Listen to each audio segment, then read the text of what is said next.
ಎಲ್ಲರಿಗೂ 70ನೇ ಕನ್ನಡ ರಾಜ್ಯೋತ್ಸವದ ಹಾರ್ದಿಕ ಶುಭಾಶಯಗಳು. ನಾನು ಇಂದು ಕರ್ನಾಟಕದ ಪ್ರಮುಖ ರಾಜಮನೆತನಗಳಾದ ಗಂಗರು ಮತ್ತು ಕದಂಬರ ಬಗ್ಗೆ ಹೇಳುತ್ತಿದ್ದೇನೆ. ಕದಂಬರು ಕರ್ನಾಟಕದ ಮೊದಲ ರಾಜವಂಶವೆಂದೆನಿಸಿಕೊಂಡಿದ್ದಾರೆ. ಇದನ್ನು ಮಯೂರ ಶರ್ಮರು ಸ್ಥಾಪಿಸಿದ್ದಾರೆ. ಶಿವಸ್ಕಂದ ವರ್ಮನಿಂದ ಆದ ಅವಮಾನದಿಂದ ಅವನ ಮೇಲೆ ಹಗೆ ತೀರಿಸಿಕೊಳ್ಳಬೇಕೆಂದು ಮಯೂರ ಶರ್ಮನು ಅವನ ಮೇಲೆ ಯುದ್ಧ ಮಾಡಿ ಅವನನ್ನು ವಧಿಸಿ ಮಯೂರ ಶರ್ಮನಿಂದ ಮಯೂರ ವರ್ಮ ಎಂದು ಅವನ ಹೆಸರನ್ನು ಬದಲಾಯಿಸಿಕೊಳ್ಳುತ್ತಾನೆ. ಕದಂಬರು ಕನ್ನಡಕ್ಕೆ ತುಂಬಾ ಕೊಡುಗೆಯನ್ನು ನೀಡಿದ್ದಾರೆ. ಅವರು ಬಸದಿ, ಗತಿಕಾಸ್ ಹಾಗೂ ಅಗ್ರಹಾರ ಮಠಗಳನ್ನು ನಿರ್ಮಿಸಿದ್ದಾರೆ. ಮತ್ತು ಮಯೂರವರ್ಮನ ಕೊಡುಗೆಯು ಕದಂಬಕ್ಕೆ ಅಪಾರವಾಗಿದ್ದದ್ದು. ಗಂಗಾವಾಡಿಯನ್ನು ದಡಿಗ ಎಂಬ ರಾಜನು ಸ್ಥಾಪಿಸಿದನು.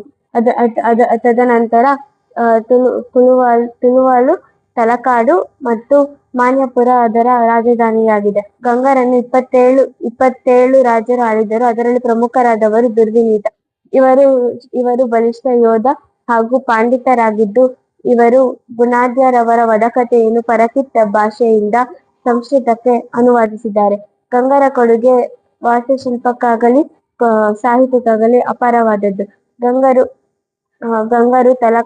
ತಲಕಾಡಿನಲ್ಲಿ ಪಂಚಲಿಂಗಗಳ ದೇಗುಲಗಳನ್ನು ಸ್ಥಾಪಿಸಿದ್ದಾರೆ ಮತ್ತು ಮಾನಸ ಸ್ತಂಭ ಮತ್ತು ಮಹಾಮಾನಸ ಸ್ತಂಭಗಳನ್ನು ಪ್ರಮುಖ ಸ್ತಂಭಗಳನ್ನು ನಿರ್ಮಿಸಿದ್ದಾರೆ.